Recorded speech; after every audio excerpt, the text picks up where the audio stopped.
Hey, this is Benjamin Boyce. I have an interview for you today with Arno Michaelis, who is a reformed white supremacist and quite a violent one back in the day. And since then, he's gone through a process of deep and lasting change, and now he's helping people to avoid entering into that rigid us versus them mentality that he sees rising up on the left and the right now in current public discourse. And what he and his partner in the opposite of crime, Pardeep Kaleka, are doing now is developing curriculum for school kids and for teachers that does all of that work that diversity and equity and inclusion initiatives are doing right now, but doing it with much more wisdom, compassion, humility, and patience than I've seen in my time spent investigating these various socially just movements. I hope you enjoy. Here you go. Awesome. Happy New Year. Yeah, Happy New Year to you. How's it been out in the Midwest? A lot of festivities and snow? No, actually very little snow, like alarmingly little. I think we've had maybe a cumulative week of snow coverage like so far this year, which is highly unusual. Is it worrisome? You guys in a panic because you have all these kids with shovels that need to make allowance so they can buy their Xboxes, but they don't have anything to do? Well, it actually like really fucks with the ecosystem. Huh. So like there's like more mosquitoes and the when things don't freeze and the snow cover, like all kinds of plants depend on it to germinate and go through their cycles, as do a bunch of animals. So it's kind of jarring beyond like the human impact. Yeah. Huh. Interesting. And have you been traveling? We'll see. We could get piled on tomorrow and have snow till March. Who knows? But yeah. So far it's been very, very little snow. Cool. Well, thanks for joining me. I just wanted to talk to you about like your experience and stuff, and get your voice out there. You and your associate, you guys don't run a business together, but you're intimately linked. Pardeep, Correct. Kaleka. You guys run a organization that helps to dampen intolerance. Is that correct? What would you say your work is? We really make a point of being like what we're for rather than what we're against. Yeah, okay. It's always kind of something to me when I'll do some media and the title splash says that I'm an anti-hate activist. Like I don't want to define myself by what I'm opposed to. I think it's just it's tactically dumb. And it makes you kind of ineffective actually, because then you're defined by whatever it is that you're opposed to, and you can't logically exist without it. So we don't do anti-hate, we don't do anti-racism, we don't do anti-fascism. We do human kinship. We do service to other human beings, and everything we do is really a celebration of what we see as the oneness of humanity, which is very simply that we believe that human beings have far more in common than different. And when we can like build a foundation on those commonalities, then our differences can be seen as assets to celebrate and cherish and leverage rather than things to fear and hate each other about. In your and Pardeep's book, The Gift of Our Wounds, you lay out the trajectory of your early life. And it seems like, correct me if I'm wrong, part of your early life was defined in relationship against something else, or you're very contentious against something else. Is that why you pretty much you learned your lesson and you don't want to be defined by what you're against? Or was that mentality something that defined you, I guess? That lesson has been more driven home by the current political climate than it has by my past, really. And even back in the day, though, we had all kinds of mental, ideological, emotional, spiritual gymnastics we went through to keep ourselves dialed into the hateful ideology we were into. And one of them was that back then, I would say, like, Well, I don't hate anyone. I just love my race. And because my race is under assault, and because the white race that's so mighty yet fragile at the same time is in such dire peril, like, of course I hate the people who put it in peril. That was like the logic that I would have trotted out if I was doing media back in the day. Of course, I was always drunk back then, and that affected my ability to be reasonable, even with my ridiculously unreasonable ideology. But I think I was kind of aware of that back then, but not truly aware of the dynamic of it until I was exposed to the ideology that people call anti-racism today. And it's heartbreaking to me as someone who really wants to see racism diminished in our society, and I honestly believe that the construct of race is a cancer to humanity, and it's been doing horrific damage for over 500 years. And some very well-meaning people, and of course, I don't want to block everybody in a monolithic, lump or demographic, but while I know people who call themselves anti-racists who do amazing work and really do help people heal and they help people connect, there's also an equal number, if not more, of people who call themselves anti-racists who are really just like shoring up the construct of race. Everything they do is dictated by race. And another interesting thing to me is that when I called myself a racist, my definition of a racist was someone who makes all of their decisions based on race, which I proudly admitted that I did when I was a neo-Nazi skinhead. Yeah. I see a lot of people nowadays who make all of their decisions based on race, and they call themselves anti-racists. So it's troubling to me. It's an obstacle to the work that I'm very passionate about. Yeah. Pardeep and I literally risk our lives at times to do what we do, and we're that committed to it that we're not going to stop doing it. In fact, this is our life's work. This is our passion. And sometimes I feel like I'm very busily cleaning up a mess, and then there's people walking around behind me who claim to have the same objective, and they're just re-messing it up again as I go. And not to say that I have all the answers. I'm always about questioning and discussion, and I question myself more than anyone. I'm very wary of dogma of any sort of flavor, and I think that's part of the reason why I'm adverse to calling myself anti-anything. Are you? Do you have any insights, or do you feel like you have any insights into the mentality that, whether it's racist or anti-racist, still takes on the shape of defining everything in terms of race? Like, what draws people into that way of interacting with everybody else in every other situation? Yeah, that's a fantastic question, and I learned the answer to that question partly by looking at my own life and my own story, but largely from listening to Pardeep Kaleka, and not only having the honor to witness his healing process after his father's murder, but also just being party to this, the immense wisdom that this man has. And he's also very well educated, and he's a trauma therapist. So that's his job, is to provide mental health therapy for people who have been through trauma. And I think the answer to your question is why, what drives the anti-racist, what drives the racist, is that when we're traumatized, and all human beings go through trauma of one kind or another in their lives, when we're traumatized, the more traumatized we are, the more conducive our thought patterns are to binary ideologies. So we're the good guys, you're the bad guys. If you're not with us, you're against us. This is the way it is. There's no disputing it.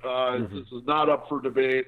The more inclined we are to have an affinity for dogma, it happens like the more traumatized we are. And when we don't process that trauma in a healthy way, i.e. through a trauma therapist, or through art or service to other people, or through activism. There's a lot of activism that is very powerful and it changes our society for the better. And these people who do it from a trauma-informed space are the ones who are most successful, I believe. But the people who do it without being trauma-informed are literally exacerbating the traumas that drove them to have an affinity for this binary thought in the first place. It seems like the trauma induces a reaction of rigidity of thought, and that rigidity of thought it just comes across as a rigidity of needing to have everything as stable as possible in the world by having a good guy, a bad guy, or like a spectrum of good and bad, but it's always like it has to be put into that spectrum. So it seems like that rigidity is a reflex to something. And how have you seen good ways to relax people or loosen them up, if that is even the correct metaphor, in order to be more flexible and more tolerant and more accepting?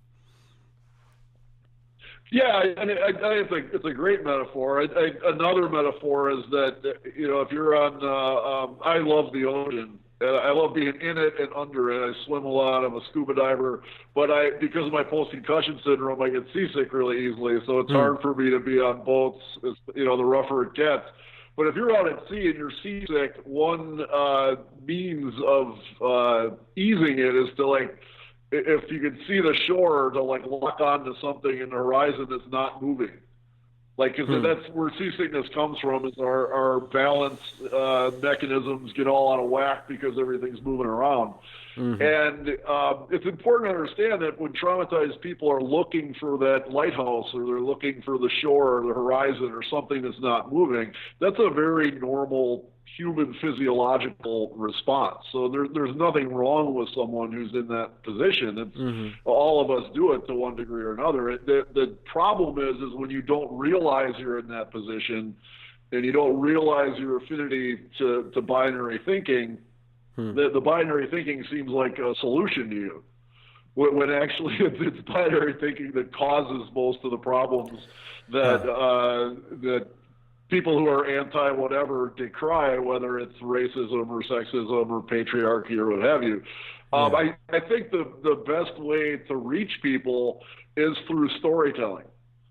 Because storytelling opens up the possibilities in our minds. And really, I'm in progress of reading a book called Sapiens, and the author's name escapes me right now. It's a fantastic book, and really very interesting and really entertaining. But the history of us human beings. But one of the things that just kind of rocked me the second I read it, and has never left me since, and it's really like empowered a lot of what I've done, is this idea of a cognitive revolution. Where like what separates us from other primates and from other animals, as far as we can tell, is the human ability to believe in a story, and our ability to have like literally billions of people believing the same story without knowing each other, while speaking different languages, while living on other sides of the earth. I.e., you'd be hard pressed to find any person on the planet who isn't like bought into the concept of money. And money is really the story that we all agree on. Like, okay, the U.S. dollar is worth $1, and Bitcoin's worth that, and the pound is worth this, or whatever. It's like that's all. This is all like an imagined collective fiction that we human beings agree upon, and it defines the way we live. Exactly, it defines everything we do on this planet. So storytelling is incredibly powerful, and for good or bad. I believe storytelling is going to be our doom or our salvation. And actually, it's most inspiring to me because that's where the healing begins. The healing process begins when you can start questioning these binary things that you're getting drawn into, and understanding, as Pardeep puts it, that while post-traumatic stress is very much a thing, and it like physiologically can destroy a human being, post-traumatic growth is also a thing, and it's every bit as possible as post-traumatic stress. If we can start breaking those binary patterns in our thought and open our minds up to possibilities that are outside of those binary thought patterns.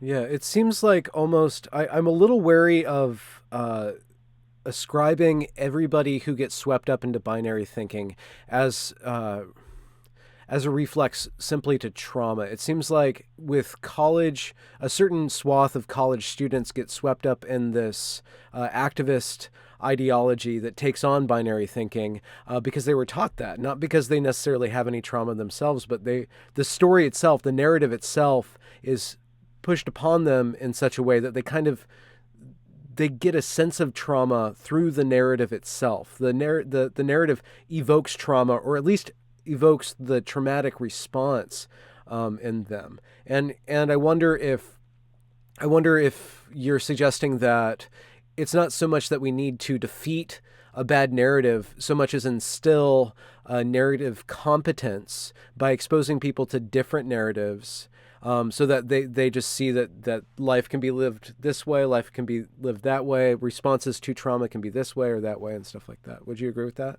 Or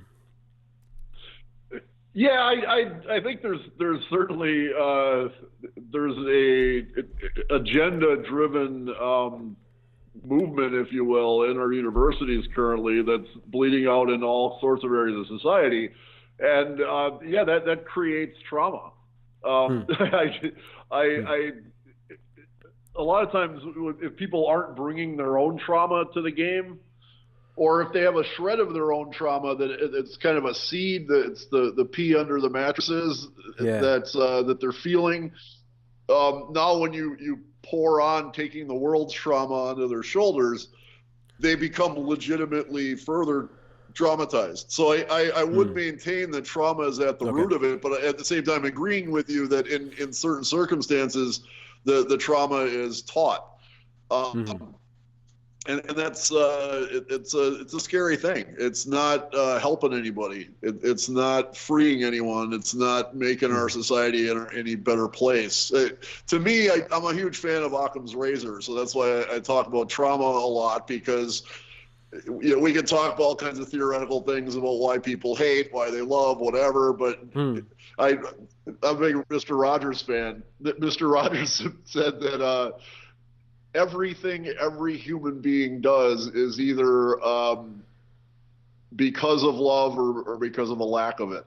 And I fully agree with that. And following this Occam's razor approach, I think trauma is an important thing to understand. So is love, but also if we're looking at like the simplest factor behind why people do things and what's driving them to do that, I think a lot of times, and actually the biggest factor behind, let's talk about all the issues of like a social justice proponent, for example, racism, sexism, patriarchy, transphobia, homophobia. You go down the list of all these issues, and none of those issues function without separatism. None of them function without they have a prerequisite to say like a trans person is different than me. Yeah. And therefore that's where fear or misunderstanding comes from. Racism is I'm different than that person because of the color of our skin. So without that separatism, without the difference, none of those things function. Yet tragically, a lot of the people who are, especially the ones who define themselves as anti, fill in the blank, they tend to exacerbate the separatism that these illnesses rely upon in order to function. So what Pardeep and I do with Serve to Unite is we that's why we talk about oneness, and we talk about our commonalities as human beings. And that doesn't mean that we're all identical. It doesn't mean we're all the same.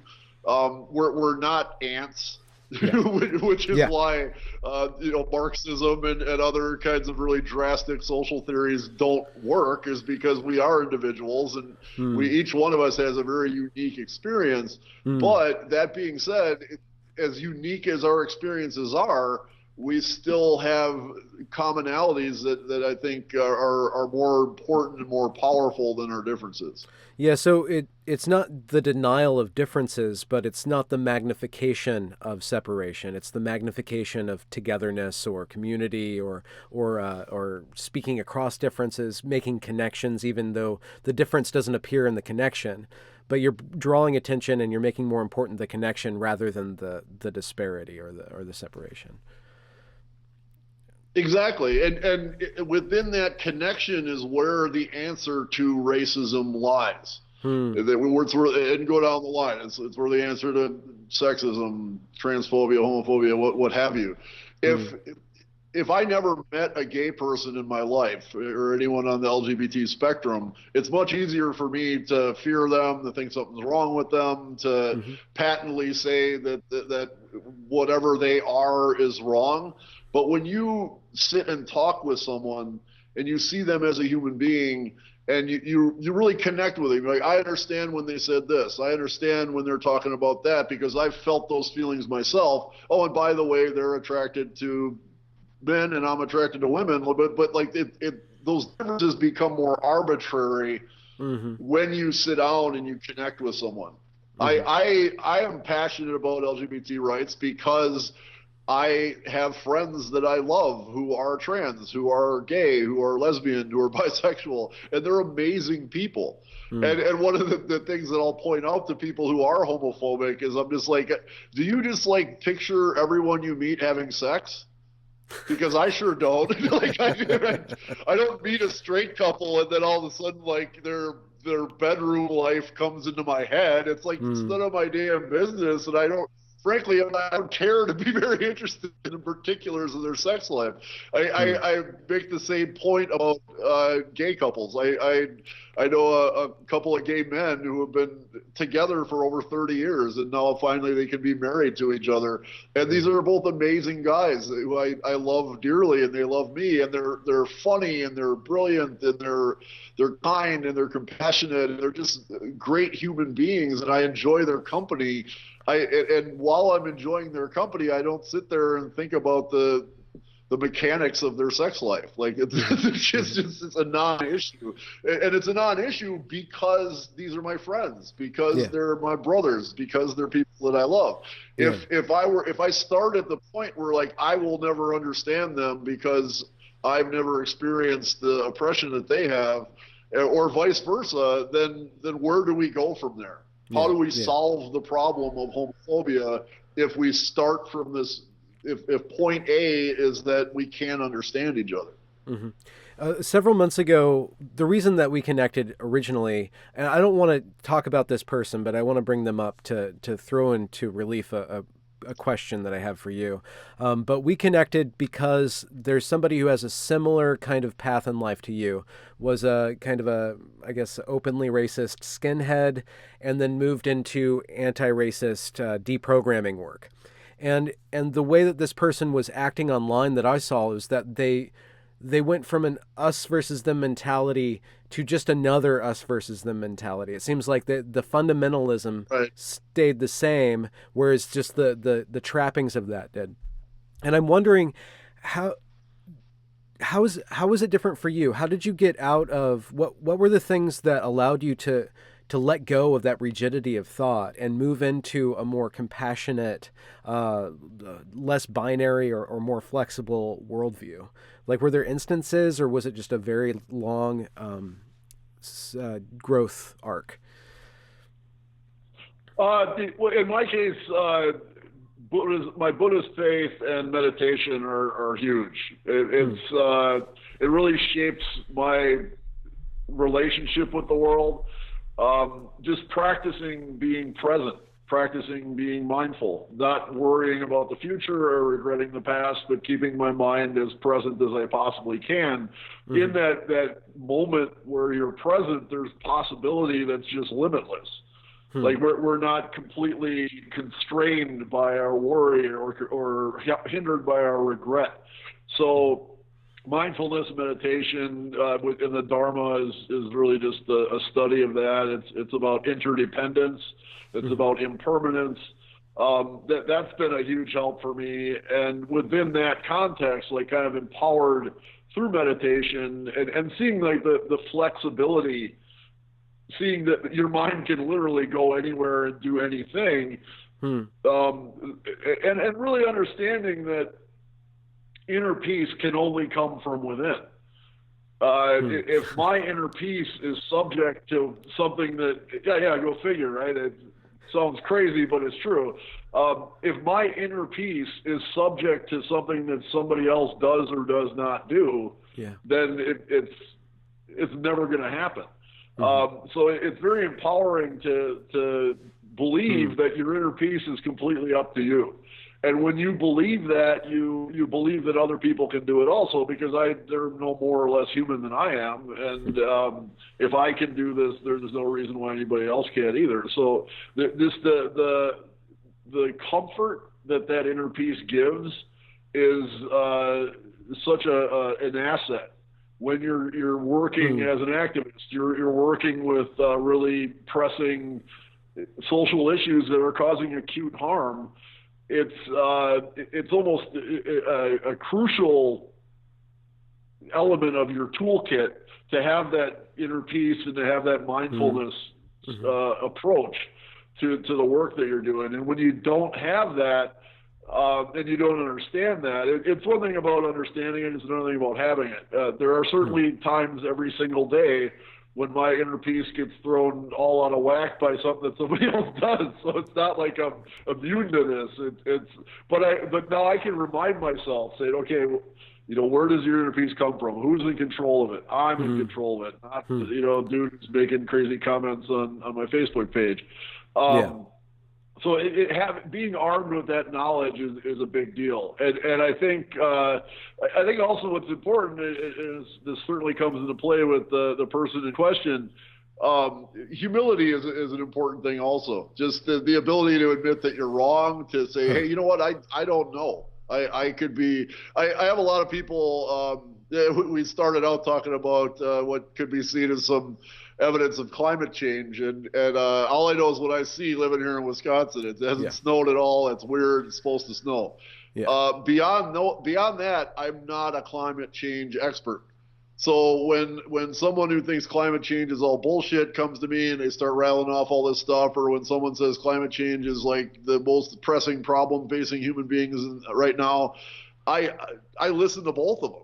Because I don't know. I don't, that's not my ball of wax. It's not my forte. I know when to say, like, this is something that I need to know more about. And honestly, I think I need to know more about everything.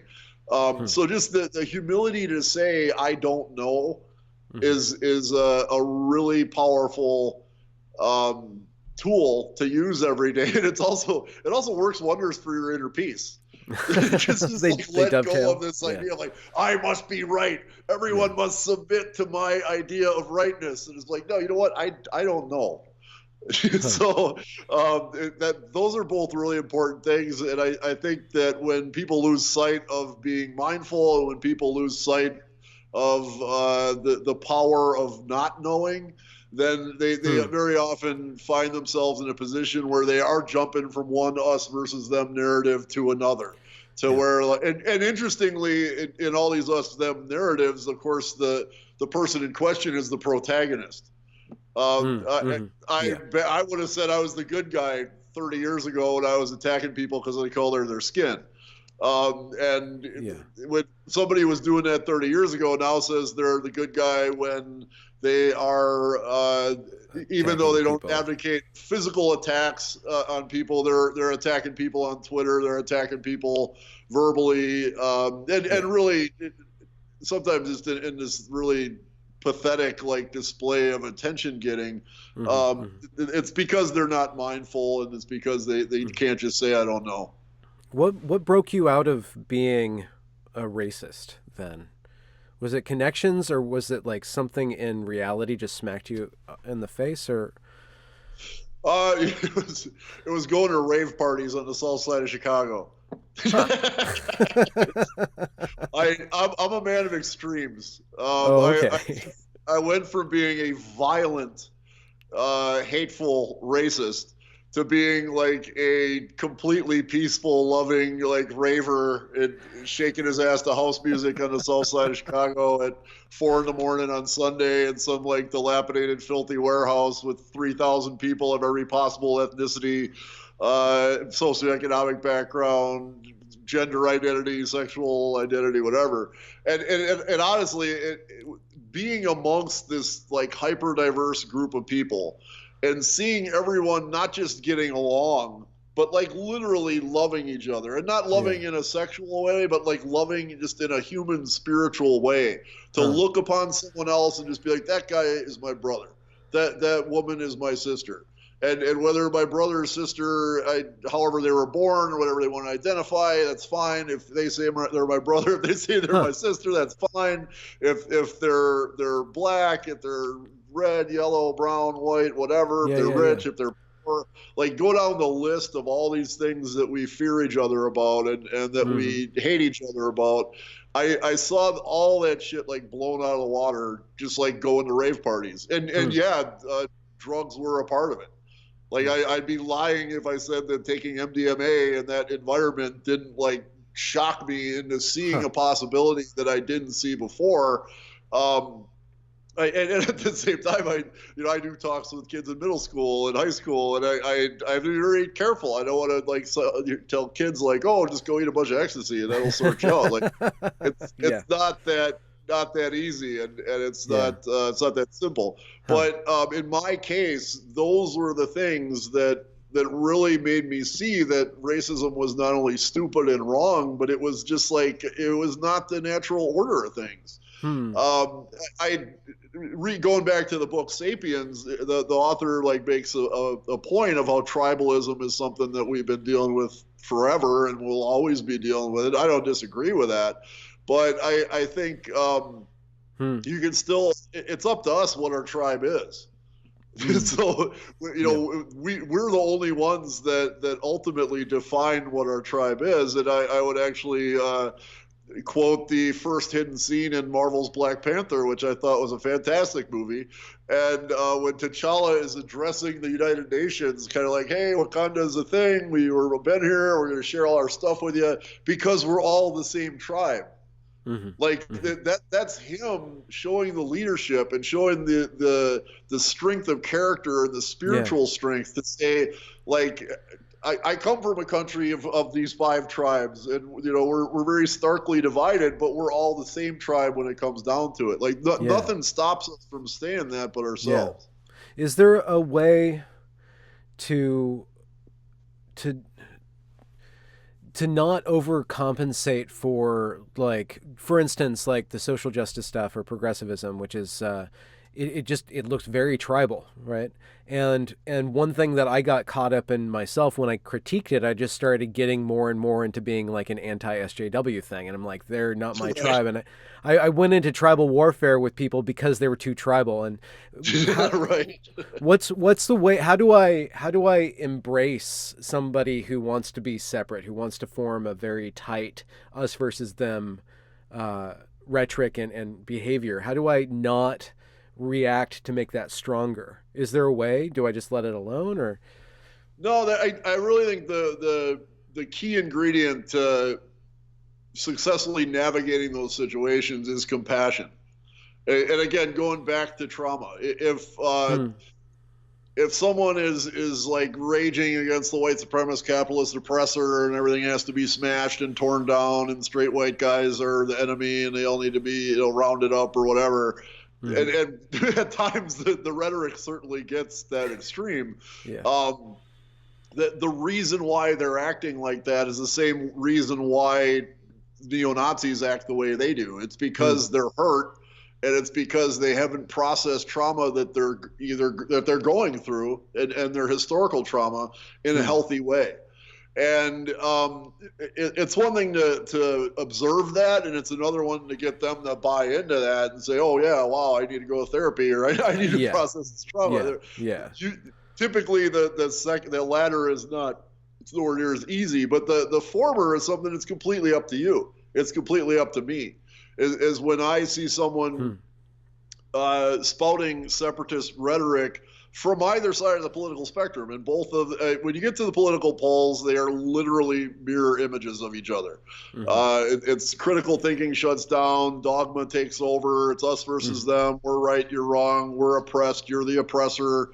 Like on down the line, the thought patterns are absolutely identical, and the thought pattern. The affinity for those thought patterns comes from trauma. So if I'm compassionate, and all compassion is bearing witness to that trauma. It doesn't mean that whatever they're doing is okay. It doesn't mean I agree with it. It doesn't mean that I accept it. All it means is that I understand they're acting that way because they're hurt. And now that creates space for me to not reflect the aggression.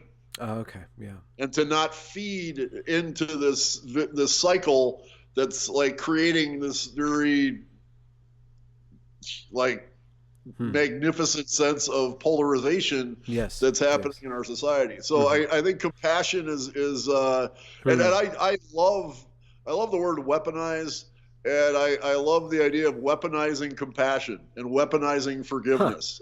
We had there's a really cool kind of think tank joint called Gen Next that we do a lot of work with. And interestingly, within Gen Next, there are like hardcore Republicans and there are hardcore Democrats. And it's people from all over the political spectrum who are very successful, and they want to have a positive impact in education, security, and economic mobility.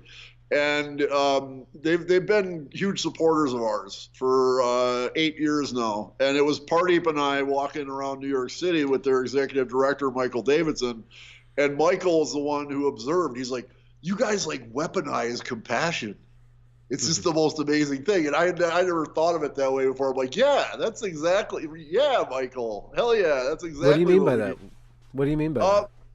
Well, what I mean by it is that and this is like an interesting element of Buddhism. In Buddhism, the idea of warriorship is talked about quite a bit. And a lot of people at first glance would be like, oh, you're saying peace, but you're also saying you're a warrior. And it's like, well, to me, warrior means that I don't let fear lead me by the nose. It doesn't mean that I never experience fear. It just means when I do experience fear, I observe it. I kind of dissect it, I feel it, and then I let it pass. And I could draw wisdom from it without letting that fear lead me by the nose. So if I'm a warrior and I'm engaged in this conflict, I'm engaged in a war where there are objectives that I want to accomplish. My personal mission statement is to bring about a society where all people are valued and included. In order to accomplish that objective, I need weapons. I can't do it unarmed. So the weapons I choose to use when trying to accomplish this tactical objective are the weapons that are most devastating to my enemy. And my enemy is not human beings. My enemy is suffering. It's the suffering that drives human beings to hurt each other and hate each other. And so if the weapons I'm going to choose when I'm looking through my, Batman tool belt or whatever, are the weapons that are going to be best for the case. And there are very few situations where compassion is not a tremendous asset. And I say that absolutely literally. I have a buddy, Rob Dubois, who's a Navy SEAL for 30 years. He wrote a brilliant book called A Powerful Peace. And he talks about the balance between hard and soft response when you're in any sort of military conflict. And he points out that if you're unbalanced, if you have, you're too soft or you're too hard, you're not going to succeed. And he talks about all the problems that happen when you're, leaning towards either way. Compassion is what helps you be balanced between hard and soft response. Okay. I'm not a pacifist. If somebody came and put their hands on me, if somebody came and put their hands on you and I was around, like I'm going to use physical force to stop that. But as I'm using that force, I even as if I'm subduing someone physically, I'm going to remind myself like this person's acting this way because they're suffering. It doesn't mean I don't physically stop them, but it does mean that I don't keep hurting them once they've been subdued. And it does mean that after they've been subdued and hopefully put somewhere where they can't hurt themselves or other people, going forward, I remind myself that they're doing that because they're suffering, not because they're evil, not because they're inherently bad. That they have an inherent goodness that we can connect to if we use compassion as a weapon in that process. And do you think that, how do you deal with somebody who is lost? Have you seen people who are just like beyond help, and how do you maintain, like, what do you do with somebody like that? Well, I honestly believe that no one is beyond help. Now that being said, there are certainly times when I throw my hands up. There are certainly people that are beyond my help. Okay. Yeah. Okay. We'll put it that way. As far as my abilities go, and my abilities are as limited as anyone's. So there are people that are beyond my help, and when that's done, obviously from a safety standpoint, you have to make sure that people are safe. That physical harm is off the table, and that the person's capability for physical harm is addressed. But beyond that, I think what helps me a lot in that type of scenario, and this is also something we talk about with educators when we're doing professional development, is thinking about the truth of cultivation. And this is all kind of Dharma 101 also, and it's not exclusive to Buddhism. Pretty much all spiritualities, and a lot of just secular philosophy touches on this also. But just the idea that all of our actions we commit in the world around us are seeds, and they have effects on other things and on other people. And sometimes the seeds that we plant might take a long time to germinate. They might take a long time to come to fruition. In fact, it's more likely that those seeds will come to fruition outside of our presence rather than inside it. And I say this from experience, in that a big factor in me leaving hate groups was people who I claimed to hate, who had the courage to treat me with kindness when I least deserved it. And these acts of kindness did not change me on the spot. There were times when I literally ran away from black people who were being kind to me, because it completely discombobulated me. Really? Like, this is wrong. Like, black people are evil savages. They're inferior to me. How is this person defying everything I'm about with a smile? With the refusal to play by my rules, and instead making me play by theirs. And I would run away physically, and at times I'd get as drunk as I could get, and I'd go attack someone else on the street, just trying to put space between me and this little experience, this moment that indicated how wrong I was, beyond a shadow of a doubt. Those experiences, as much as I tried to rip them from who I was and extract them from my experience and pretend that they never happened, they stuck with me. And they were essentially seeds that took root and grew despite my best efforts, and ultimately brought me to a place where it didn't make sense anymore to be hateful and violent. So if I'm talking with a teacher who's teaching in high school, and they're unfortunately, in a lot of our inner cities, these teachers are as shell-shocked as their students are. There's tremendous trauma. There's tremendous challenge happening in these neighborhoods, and these kids are coming from environments where they have no stability, and they don't have the basic things on Maslow's hierarchy of needs that they need.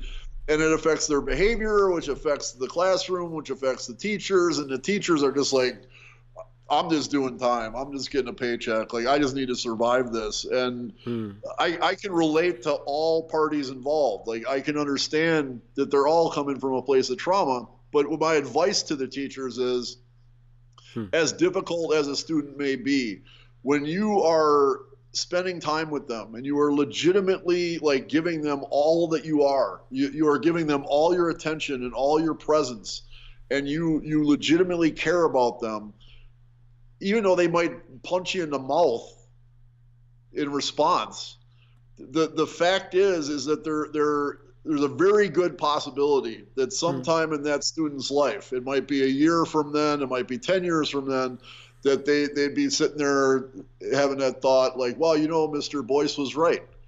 Or not even that he was right, but say, I remember that time he sat and listened to me. I remember that time where I could really feel that he cared about me. And it doesn't, it usually will not show itself on the spot. So it's something that I take heart in because it's a truth that I'm familiar with. And when you're dealing with people, you're like, okay, I'm done. I can't even deal with this dude. Like next, I just tap it out. I can't do it anymore. I remind myself of that truth of cultivation. Yeah. So it seems like, to recapitulate, you're saying we need to be humble, compassionate, and patient. Yeah. And with those things, like that's how you affect change in the world. That's like the roots of your activism, the pillars of your activism. Then I'm sure there's more, but absolutely. I like Buddhism 101, and this is so difficult, so hard to deal with. And I'm a huge like Beastie Boys fan because they were kind of like welcoming me when I got out of the movement, and their music and their lyrics were really powerful. And there's actually a song on ill communication, Bodhisattva Vow, which was done by Adam Yao, who's passed away. But in the song, he talks about when the correct lyrics is escaping me, but the end of it is, he says, I take it as an opportunity to exercise patience. And that's Buddhism 101. It's like if somebody's really bothering you, like they're just ruining your day for whatever reason or another, you sit there and you're like, and I usually say this through gritted teeth myself, but I'm just like, thank you for the opportunity to practice patience. I'm very grateful. Like, And it's hard and it sucks sometimes, but it's very true. That when you have that faith in your own inner peace, and you have that faith in humanity, and the faith that our entire existence is just a good thing at its core, that's what allows you to grit your teeth and thank someone for giving you the opportunity to practice patience when they're really pissing you off. So it's a powerful thing.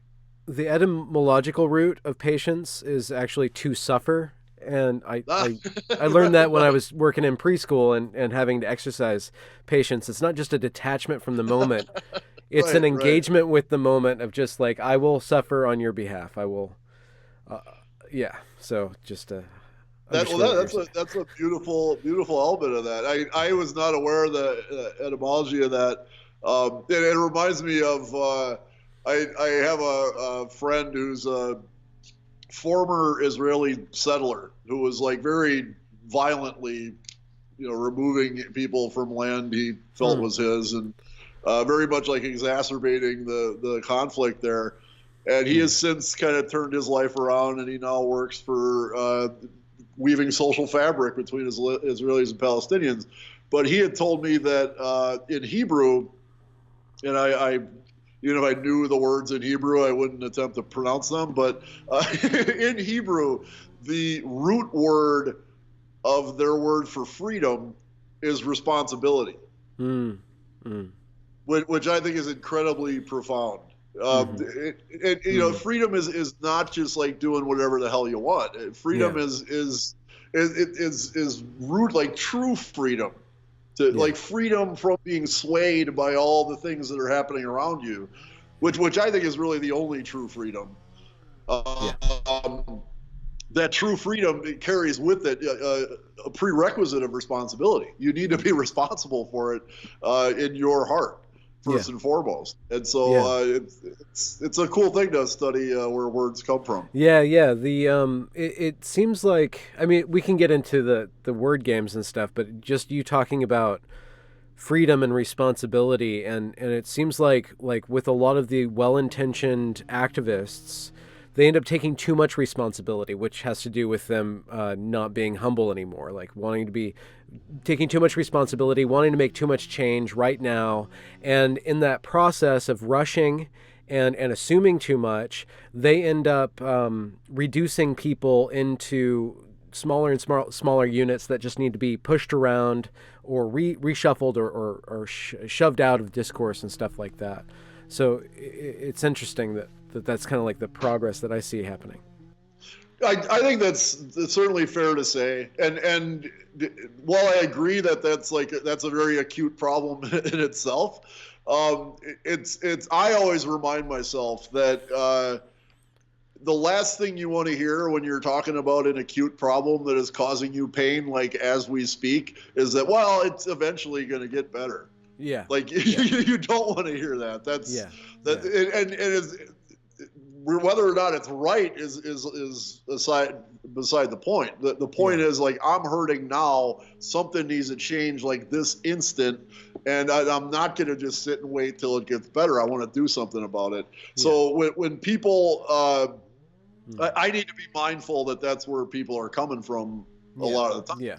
At the same time, that's not like a recipe for success. Is like long-term consequences be damned. These huge dynamics that are all in play don't matter. All I care about is my immediate gratification, and gratification by the meaning the pain needs to stop. That is as much of a source of pain and suffering as anything else, which is, again, is Buddhism 101.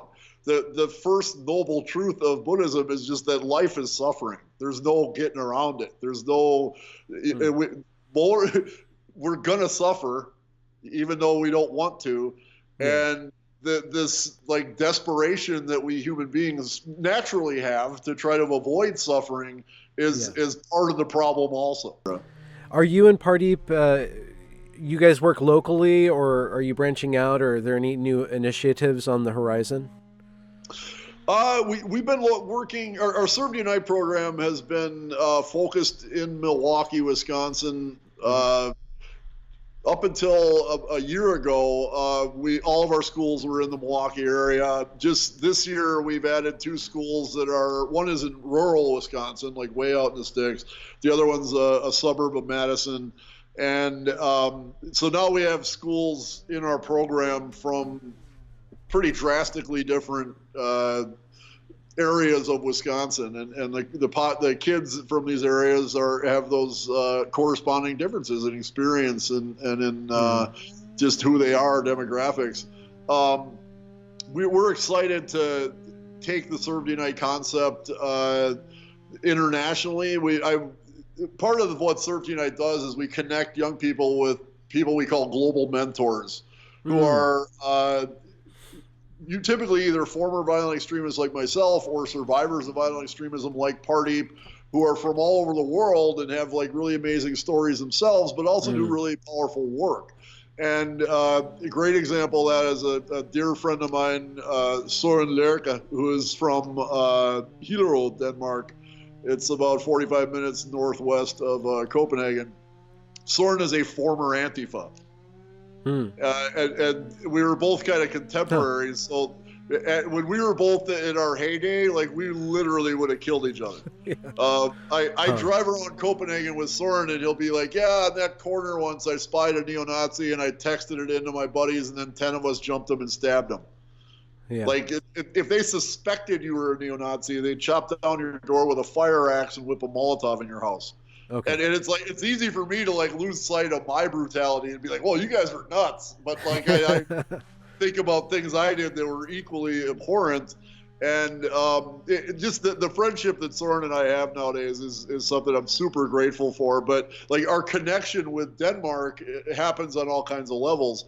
There's a Danish tradition of a community meal that people from the community come together and organize and prepare and serve and clean up kind of in a communal way. And the purpose of the meal is that if you're lonely, you can go there and meet a new friend. And like, the only rule is that you have to sit and eat with someone you never met before.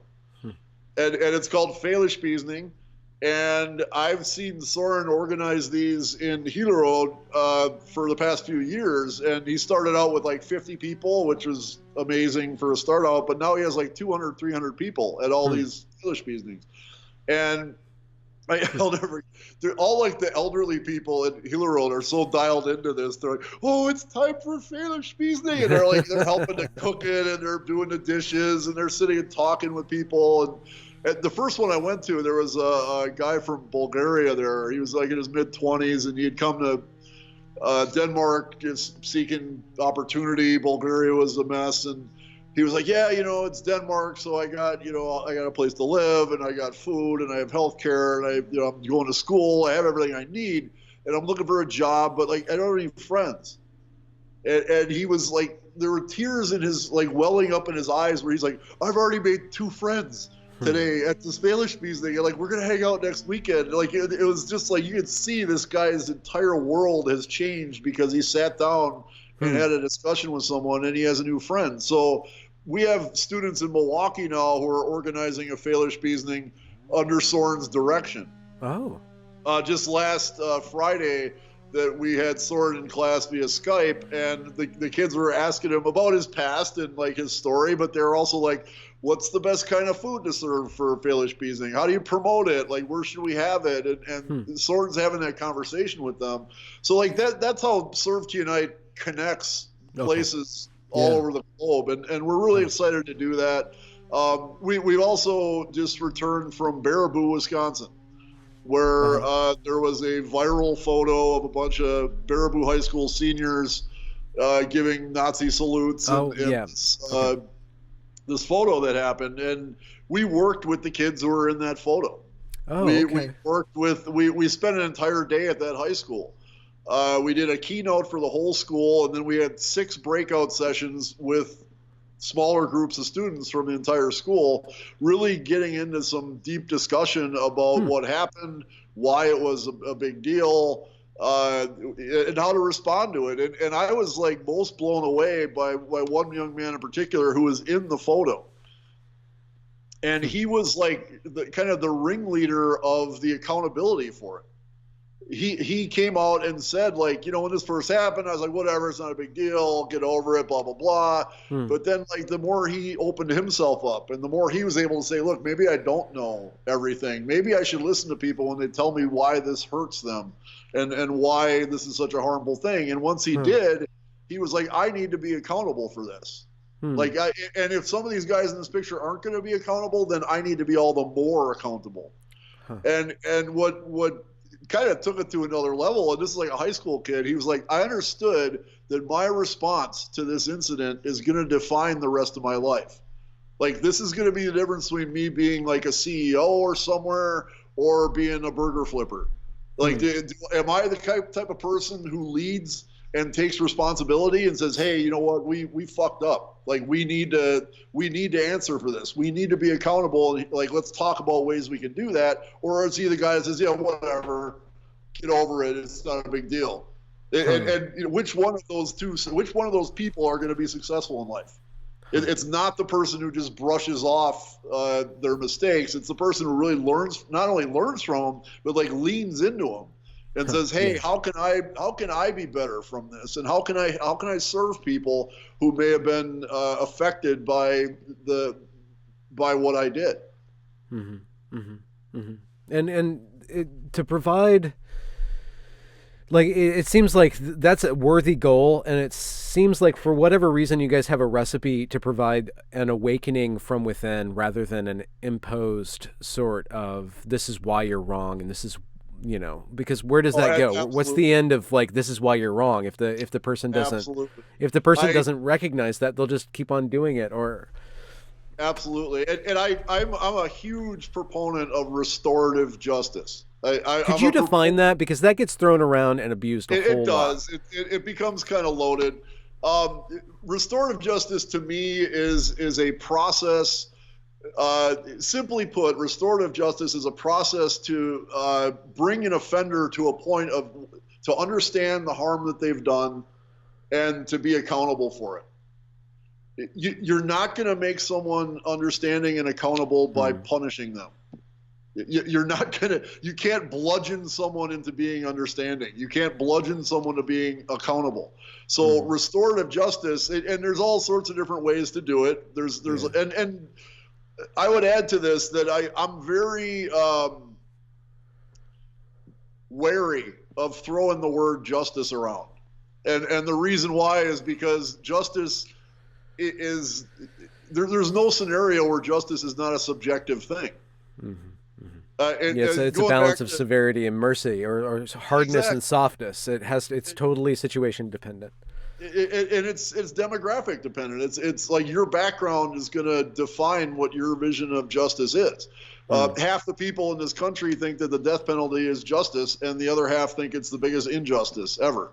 And so, like, that's how drastically ideas of justice are going to vary. And I think it's a very dangerous thing to say, my justice is the one true justice, and you're all going to you're all going to knuckle under to it. Like that's a recipe for suffering as far as I'm concerned. Hmm. Restorative justice is about dialogue. It's about understanding. I think it's about a healing process, not only for the victim of the action, but it very importantly, it is their healing process as well. But it's also about the healing process for the offender addressing whatever suffering drove them to commit that offense. Okay. And it's interesting to me that a lot of the biggest proponents of restorative justice are the same ones calling for every single one of these kids in the Baraboo photo to be suspended and labeled for life as a hate crime offender, and to be like, just ruined from that day forward. That is the absolute worst response you can do. So I was really glad that we had an opportunity to be involved in that healing process. And I think my principles are very important to me. And when I talk about justice from a restorative space, it has to mean, most of all, for people that I despise the most. It's not just like, restorative justice for people I'm sympathetic to, but if I don't like the offender, then fuck them. Like, lock them up for life and make them suffer. Like, no, that's not, to me, that's not justice. Justice is even-handedly applying a principle to all offenses.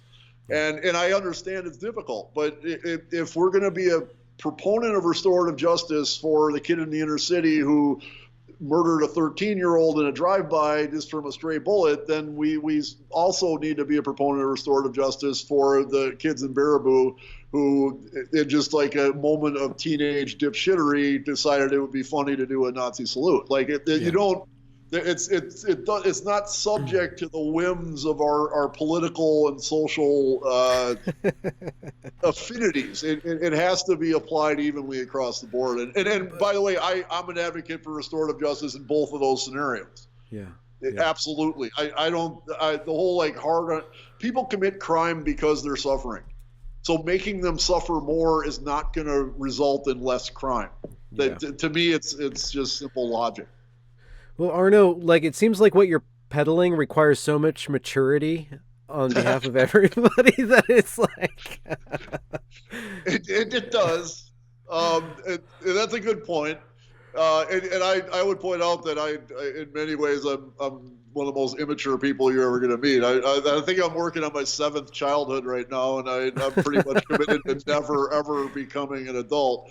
And Pardeep is similar in a lot of ways. Him and I get really goofy, but it does require a level of maturity. To me, I think the way to incentivize that maturity is just to show that it works. And in Pardeep's, that's why Pardeep is such a powerful example.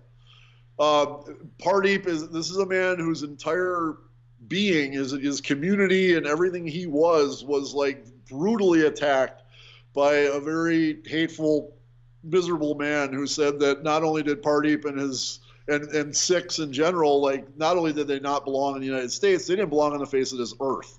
And he just walked in and started shooting people in the face.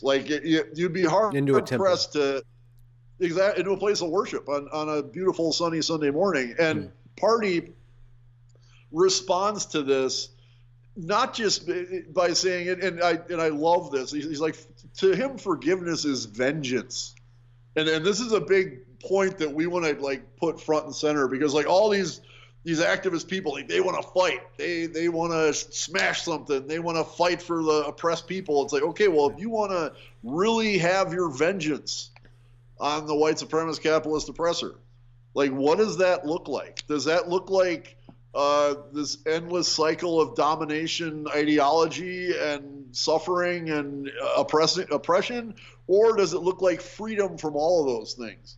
And if we look at Pardeep's personal example, you see that freedom. The man who killed Pardeep's dad and 5 other people wanted to destroy Pardeep's life. He wanted him to be destroyed by August 5th, 2012. And the complete opposite happened. Pardeep has not been destroyed by August 5th, 2012. He has been empowered by it. He has been enhanced by it. He has become a better father, a better husband, a better son, a better therapist, a better community member because of this horrific hate crime mass murder that happened. And the reason he was able to do that is because he forgave the shooter.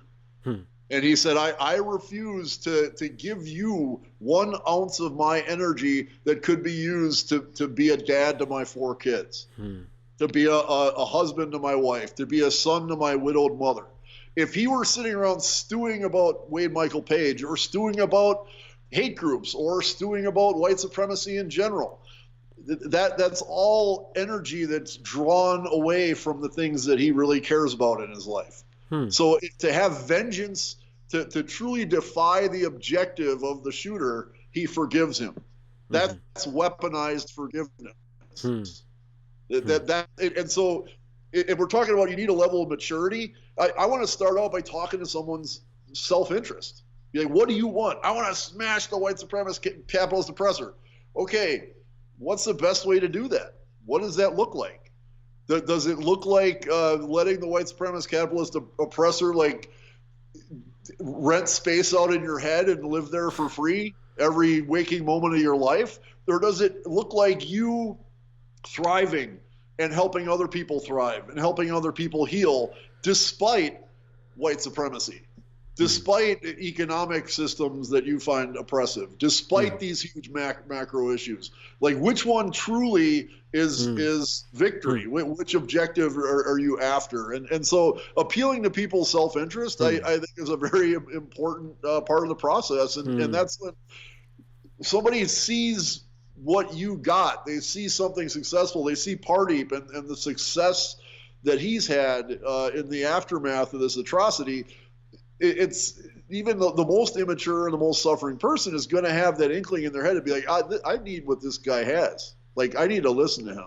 Yeah. And so I think that's an important factor when we're talking about like where that maturity comes from. Yeah. To go back to your seed, planting a seed, it seems like Pardeep has turned his whole life into a seed that can be observed from multiple different angles or different people. Absolutely. Well, and Pardeep is the type of person where his entire life he's been like that.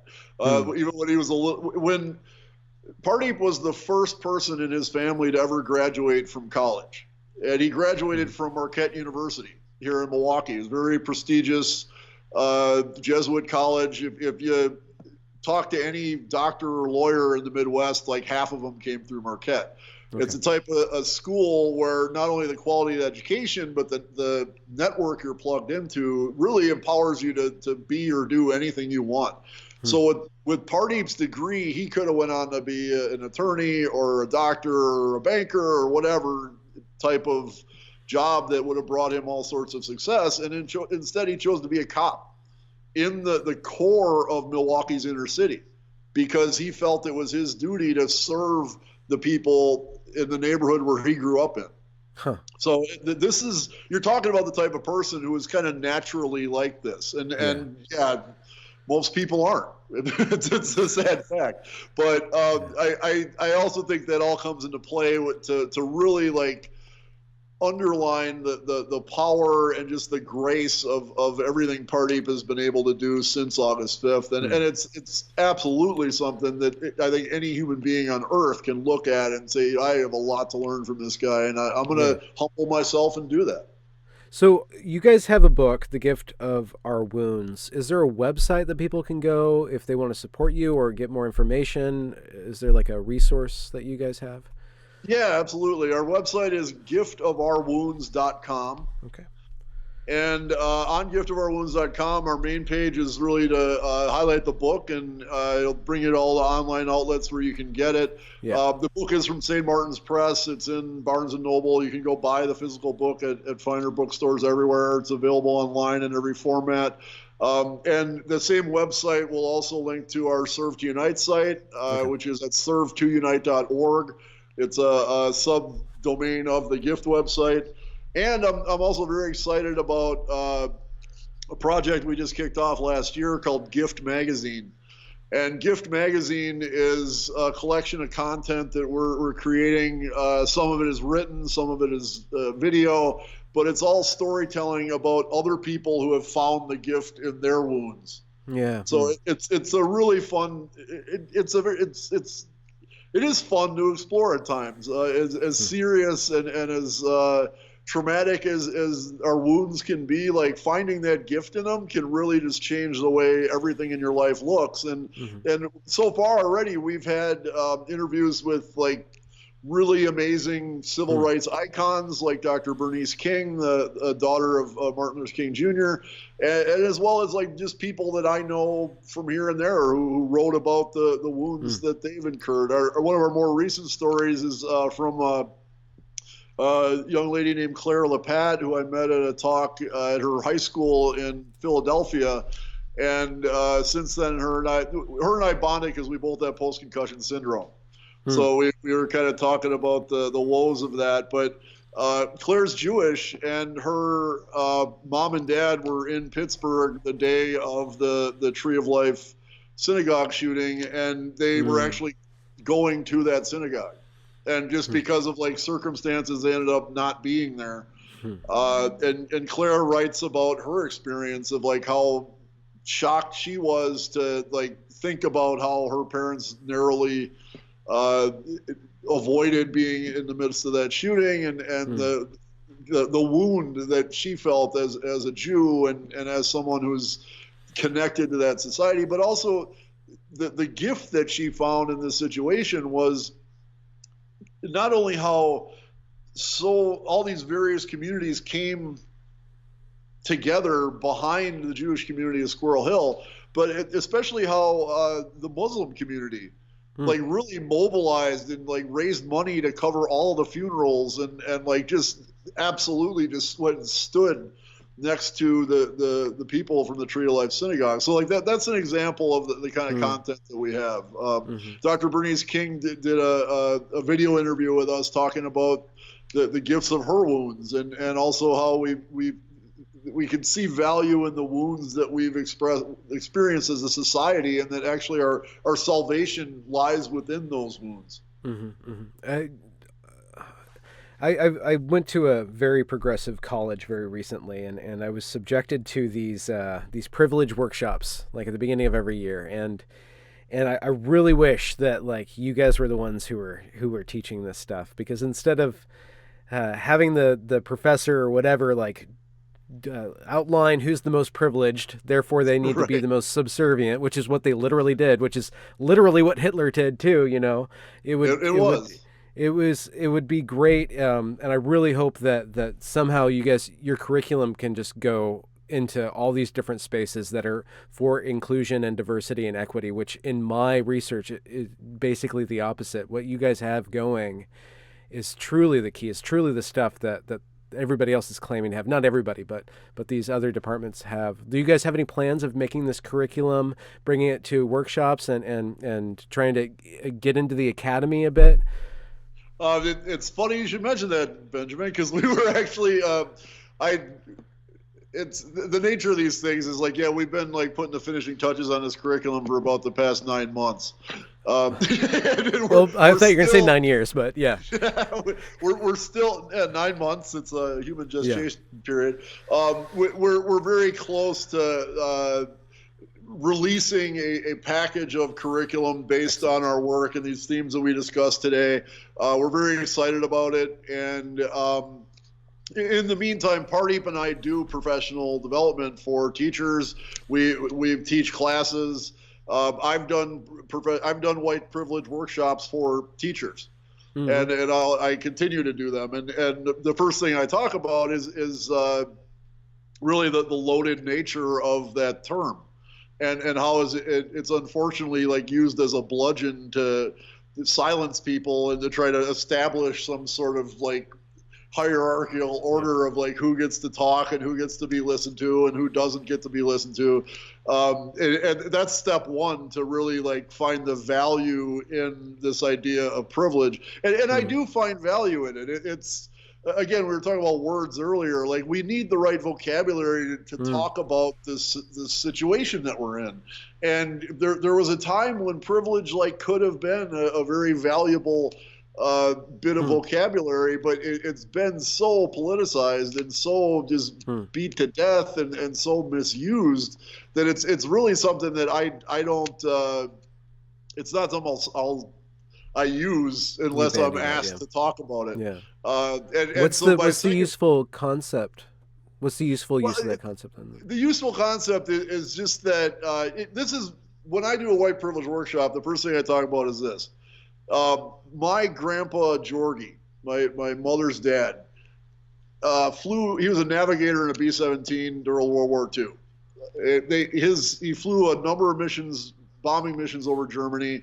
He literally came back on a wing and a prayer, like numerous times. That's where that phrase came from. Like, he's in this plane that's so shot up, it's like just barely getting back to the UK, and he risked his life to earn the opportunities he was given via the GI Bill. So when he returned to the United States, via the GI Bill, he was given a mortgage and he was given a student loan. Now, these are both loans. He wasn't like handed a big pile of money to here to go buy a house and go to school. Like, these are loans that he had to pay back. There was a lot of work that he had to do to realize these opportunities he was given. And he did that work. He went to school. He became an oral surgeon. He made great money. He bought a house. He paid the house off. He bought other houses. He built a lot of the wealth that my family still enjoys.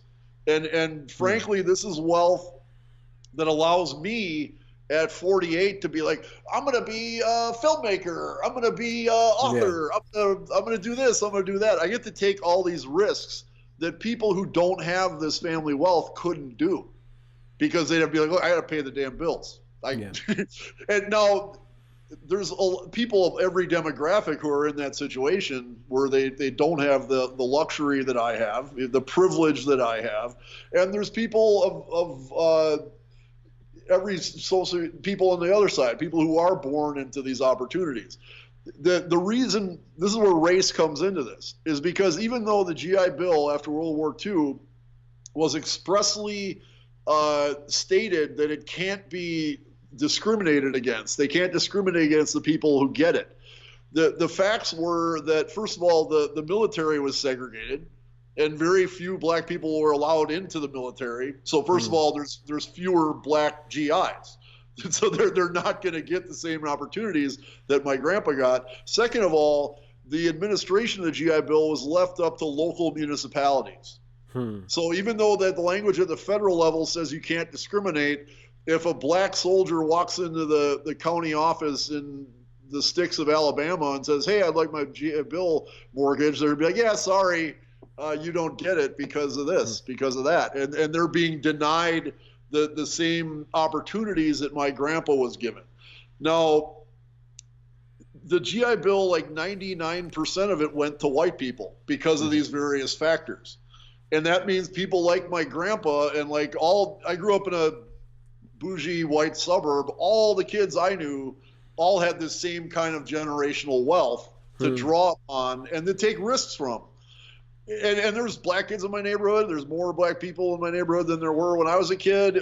They are in the process of building that generational wealth, but the whole baby boom generation came from wealth that was not allowed to people of color. So that's an example of white privilege. And the important caveat when you're discussing this is that my grandpa earned everything he got. He risked his life for this mortgage and his student loan. He paid it all back. He worked his ass off. And that's why when people say, this is what kills the usefulness of white privilege, is when people say, if you're white, everything you have is because of the color of your skin. It's not because you worked. And that's utter bullshit. Everything I have is because my grandpa risked his life and he busted his ass. It wasn't just given to me because of my skin color. So when people, again, when you're an activist and you're not mindful of trauma, and you let your own trauma make you say things like, oh, everything you have is because of the color of your skin. Your work and your achievement has nothing to do with it. That when you get to like that level of inflammatory bullshit, you are now crippling the value of the concepts that you're trying to wield in a direction. And that sucks. It sucks because this makes my objective of bringing about a society where everyone is valued and included all the more difficult. So you have to. It seems like you have to. It seems like you're aimed at educating people, and it seems like you have a handle on that. It seems like your real annoyance is with the people who, like you said, are like on your side or going in the same direction, but making it much more difficult for you, whether they're well intentioned or not or whatever. Right. But like even then you're able to have compassion, and I'm glad that we had this talk today because I myself could be a little bit more compassionate toward that group, specifically because I want to get past criticizing them. I want to get to a place where we can get beyond the inflammatory of this last few years. We need to get beyond this. It's everybody's getting bored with it. If you're not bored with it, you'll be bored with it pretty soon. Trust me. So we need to start building bridges, and I think like the way that you define compassion really brings me back to like working with a kid who scrapes their knee and they're totally caught up in their pain. And instead of recognizing the pain, I would recognize them first and then recognize their pain. But like my recognition was that they and their pain are two different things. The pain does not the pain does not define them. It defines their state right now. And so the compassion to me, like just riffing off you, is to recognizing the human element first, and then recognizing the pain, and then we can proceed towards solutions where we don't magnify that pain, where that pain can be dealt with as a problem that has a solution, rather than this ontological, completely like saturating thing that mires us indefinitely. Brilliantly said, man. That's a great way to sum it all up. So I'm going to plug you, and thanks for coming on. I should let you go now. I hope sometime. I hope sometime maybe I can get Pardeep or you and Pardeep on the line at some point. I'd love to be able to speak with him, and I'm really looking forward to your curriculum. Like if you guys are going to be able to push that out, I'd love to see that. Absolutely. When it's ready. You know me by now, Benjamin. If the best advice I can give you is maybe like a couple months from now, I'll be like, "Hey, how's it going? How's that curriculum going?" That's the way to get stuff done, as far as I'm concerned. I'm usually so overwhelmed with behind on emails that I need people to chase me down, and I appreciate you doing that. As I really enjoyed our conversation today. Yeah, thanks a lot. Say hi to your mom for me, I guess. I'll do that. Thanks a lot, man. Yeah, you have a good night. You too, brother. Cheers.